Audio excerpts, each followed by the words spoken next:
Заслуженный журналист Чеченской Республики Аза Газиева. Она отдала своей работе 45 лет. Признается, что мечтала об этой профессии со школьных лет. И свою мечту она осуществила. И толчком к этому послужила школьная преподавательница. Что я хочу быть журналисткой, я поняла еще, будучи ученицей 8 класса. Мне очень повезло с педагогами, у меня вообще были очень хорошие учителя, но больше всех я, конечно, любила преподавательницу русского языка и литературы Надежда Викторовна Музаева. Вы знаете, это был уникальный педагог. Она говорила не только по той теме, которая запрограммирована для учеников 8, 9, 10 класса, но она умела рассказывать и о личной жизни писателя, о тех трудностях, которые выпадали на их долю, о тех произведениях, которые не входили в школьную программу. И общаясь с ней, просто невозможно было не любить русскую литературу. И тогда я поняла, что непременно.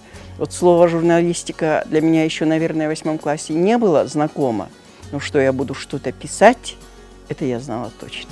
Сегодня она заслуженный деятель искусств, является автором нескольких книг. В ее книге «Не забывай меня, Чечня» собрана информация о женщинах-чеченках, вписавших свои имена в историю Чеченской Республики и России. Чеченская женщина – это крепость терпения, это умница.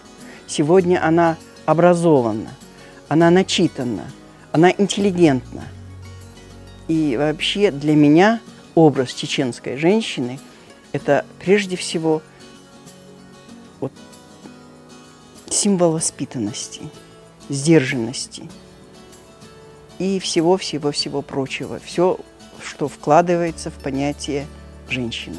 Да, конечно, одно то, что у нас сегодня есть свой праздник, если все женщины мира отмечают один день 8 марта, ну так, вспоминают еще в конце ноября День матери, то Герой России, руководитель нашей, глава Чеченской Республики Рамзан Ахматович Кадыров подарил нам праздник чеченской женщины. Мы очень благодарны. Мы его давно заслужили, мы его давно выстрадали. Это наш праздник.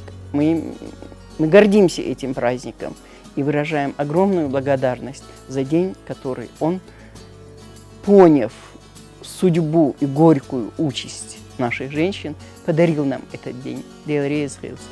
Аза Газиева является истинным примером чеченской женщины. Всю жизнь она точно знала, к чему стремиться, и шла к своей цели, несмотря ни на что. Сейчас заслуженный журналист и деятель искусств на не менее заслуженной пенсии. Мы с командой «Утро с Грозным» желаем ей крепкого здоровья и творческих высот.